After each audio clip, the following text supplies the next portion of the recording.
everyone, welcome to my channel. I am Simran Sahani and today I'll teach you class 9th English poem The Snake Crying. Okay, तो this is a very simple poem.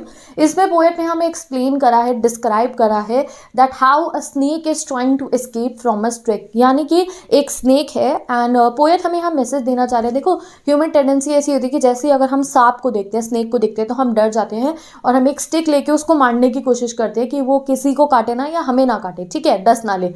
तो इसीलिए हमारे को point ये कहना चाह रहे हैं कि हर कोई स्नेक ऐसा नहीं होता है कि वो जो है अटैक करेगा. कुछ स्नेक्स ऐसे भी होते हैं जो बिल्कुल हार्मलेस होते हैं, तो इसलिए हमें उन्हें नहीं मारना चाहिए. तो वो डिस्क्राइब करेंगे पूरी पोएम में दैट हाउ एक ग्रीन कलर का एक हार्मलेस स्नेक है जो कभी बच्चों को भी कुछ नहीं कहेगा. तो वो जो स्नेक है उसके पीछे कोई स्टिक लेके उसको मारना चाह रहा है. तो किस तरीके से स्नेक जो है खुद को बचा रहा है, किस तरीके से स्नेक एस्केप कर रहा है, ठीक है. तो पूरा एक हमें डिस्क्राइब करा गया even how a snake is trying to escape. Let us read the poem now and poem के जो वर्ड मीनिंग्स है वो भी मैंने यहाँ पे मेंशन कर दिए, plus poetic devices are given in the description box. Okay, the snake trying to escape the pursuing stick with sudden curvings of thin long body. Okay, तो फर्स्ट लाइन में उन्होंने ये बताया है एक स्नेक है वो ट्राई कर रहा है to escape the pursuing stick with sudden curvings of thin long body. मतलब कि एस्केप मतलब समझते हैं बचने की कोशिश कर रहा है, बचना, ठीक है. The snake trying to escape the pursuing stick. Pursuing मतलब क्या है, चेस करती हुई उसको स्टिक को. तो आप समझो ये स्नेक है और इसके पीछे कोई डंडा लेके भाग रहा है इसको मारने के लिए. तो the snake is trying to escape the pursuing stick. तो परस्यूइंग मतलब यहाँ क्या है, चेजिंग या फॉलोइंग, यानी कि जो स्टिक उसे फॉलो कर रही है. With sudden curvings of thin long body. और सडन मतलब कि जल्दी जल्दी भाग रहा है वो. Sudden curvings of thin long body. अब यहाँ कर्विंग्स का मतलब क्या है, ट्विस्टिंग. आपने देखा है स्नेक कैसे चलता है, क्या स्नेक ऐसे सीधा चलता है, नहीं, वो ऐसे ना कर्व करते हुए अपनी बॉडी को चलता है. तो यही पोएट डिस्क्राइब कर रहे हैं the snake is trying to escape. Snake भागने की कोशिश कर रहा है from the pursuing stick. Pursuing मतलब जो स्टिक उसका पीछा कर रही है उससे. विथ सडन कर्विंग, जल्दी जल्दी अपनी कर्व्स लेते हुए, यानी कि जल्दी जल्दी भागते हुए. विथ थिन लॉन्ग बॉडी, अपनी थिन लॉन्ग बॉडी से, ठीक है. आगे बढ़ते हैं. How beautiful and graceful are his shapes. अब यहाँ पे जब वो ट्विस्ट करते हुए ऐसे स्नेक चलता है ना ऐसे ऐसे ऐसे, तो वो उस चीज़ को डिस्क्राइब करे कि वो कितनी ब्यूटिफुल शेप्स क्रिएट कर रहा है. He glides through the water away from the stroke. Oh, let him go over the water in the reeds to hide without hurt. अब वो क्या कह रहे हैं, he glides. Glides मतलब क्या है, moving slowly. तो वो slowly मूव कर रहा है through the water away from the stroke, यानी कि वाटर में के पास में जाना चाह रहा है वो away from the stroke. Stroke मतलब क्या है, hitting of a stick. तो बेसिकली जो है स्नेक तो अपना बचाव कर रहा है, वो ग्लाइड कर रहा है, स्लोली मूव कर रहा है कि वो वाटर तक चला जाए जिससे वो स्ट्रोक से बच जाए. स्ट्रोक क्या है, हिटिंग ऑफ अ स्टिक से वो बच जाए. Oh, let him go over the water into reeds to hide without hurt. अब यहाँ पोएट कह रहे हैं अरे उसे जाने दो. Oh, let him go over the water into the reeds.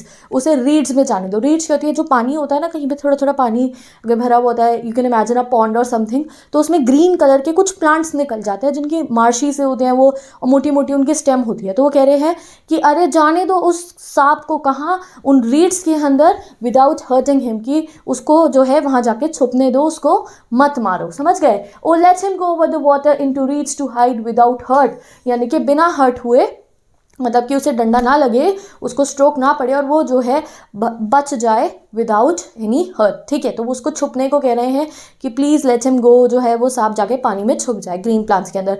And वो छुपेगा कैसे, यू नो ना, कि ये जो स्नेक जो उन्होंने डिस्क्राइब करा है वो भी ग्रीन कलर का है, और जब वो ग्रीन कलर की उन स्टेम्स वाले प्लांट्स में जाके छुप जाएगा तो कोई उसे देख नहीं पाएगा. तो इसलिए पोएट कह रहे हैं लेट हिम हाइड.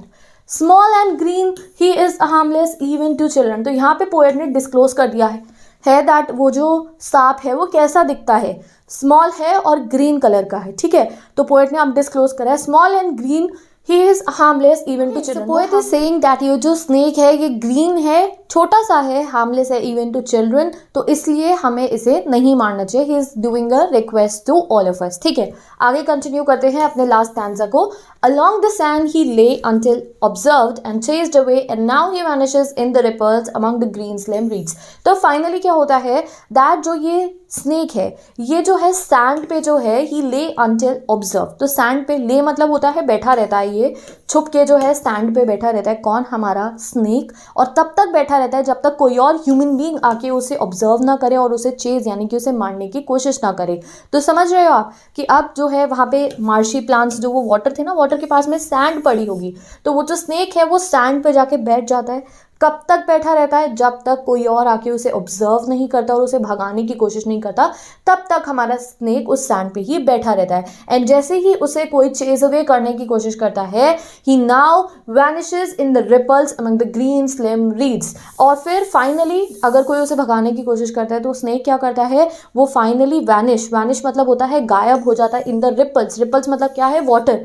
वाटर में देखा है आपने, वाटर में अगर आप ऐसे पत्थर मारते हो तो वाटर वेव्स आती है, ऐसे थोड़ी थोड़ी वेव्स होती है। जैसे आप अपना पानी में हाथ भी डालते हो तो थोड़ी सी वेव्स होती है, मूवमेंट होती है वाटर में, तो उसको रिपल्स कहते हैं। तो फाइनली जो है हमारा जो स्नेक है वो वैनिश हो जाता है, यानी गायब हो जाता है पानी के अंदर among the green slim reads. Green slim reads वही मैंने आपको बताया, जो ग्रीन कलर के जो वो स्टेम्स वाले जो प्लांट्स होते हैं जिनको रीड कहते हैं, उनमें जो है हमारा ये छोटा सा ग्रीन कलर का स्नेक जो है वो वैनिश हो जाता है। तो आप समझ रहे हो कि वो वैनिश क्यों हो जाता है, गायब। व्हाई वी आर सेइंग वो वैनिश हो रहा है, गायब हो रहा है?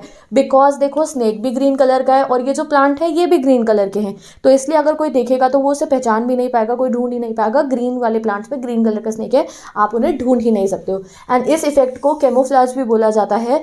हैव यू सीन कैमेलियन, जिसको गिरगिट कहते हैं? गिरगिट भी तो ऐसे ही करता है कि जिस कलर पे बैठता है वैसे ही उसके साथ मिक्सअप हो जाता है, कैमोफ्लेज हो जाता है। तो वैसे ही इस समय पे ये जो स्नेक है ग्रीन कलर के जब प्लांट्स के अंदर जो ये ग्रीन कलर का छोटा सा स्नेक जाके बैठ जाता है तो एक कैमोफ्लेज इफेक्ट आ जाता है, यानी कि एक तरीके से स्नेक जो है वैनिश हो जाता है। We can not observe the snake in these green reeds. Okay, तो विद दिस गाइज फाइनली ये हमारी पोएम कंप्लीट हो चुकी है। आई होप ये पोएम आपको बहुत अच्छे से समझ में आ गई होगी, द स्नेक ट्रायंगल। ओके, तो विद दिस हमारी ये पोएम भी कंप्लीट हो चुकी है and now I am ending this video. So अगर आपको मैसेज कंक्लूड करना हो जो हमें पोएट ने कन्वे करा है वो क्या है, that all snakes are not poisonous. And ये जो ह्यूमन टेंडेंसी होती है beating up all the snakes, ये हमें नहीं करनी चाहिए। कुछ स्नेक्स जो है हार्मलेस भी होते हैं, तो इसलिए हमें हर एक स्नेक पे अटैक नहीं करना चाहिए। तो with this I am ending this video. I hope आपको चैप्टर अच्छे से पोएम अच्छे से समझ में आ गई होगी। मैं मिलूंगी आपसे नेक्स्ट वीडियो में। अगर आपको क्लास 9 इंग्लिश एंड एसएसटी का फुल सिलेबस पढ़ना है तो डिस्क्रिप्शन बॉक्स में वीडियोस गिवन है, all the syllabus is there on my channel, you can check out the description box. And if you want summary, poetic devices, important question of this poem and class 9th and SST के किसी भी chapter के,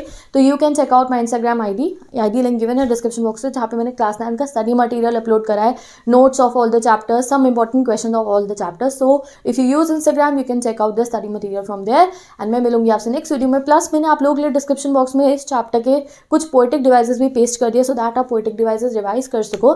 and if you don't know what are poetic devices and if you want to learn poetic devices कि कैसे होते हैं poetic devices, कौन से इंपॉर्टेंट पोएटिक डिवाइसेस होते हैं, तो प्लीज़ मैंने डिस्क्रिप्शन बॉक्स में एक वीडियो पेस्ट करी है, वो 9 to 11 काफ़ी 12 तक काफ़ी स्टूडेंट्स ने देखी और उससे पोएटिक डिवाइसेस को समझा है। तो I request all the 9 students initially अगर आप आज से ही सारे पोएटिक डिवाइसेस समझ लोगे तो आपको हायर क्लासेस में भी बहुत हेल्प मिलेगी। So go and watch that video, सिर्फ 10 मिनट्स की वीडियो जिसमें मैंने बहुत डिटेल में पोएटिक डिवाइसेस को एक्सप्लेन करा है।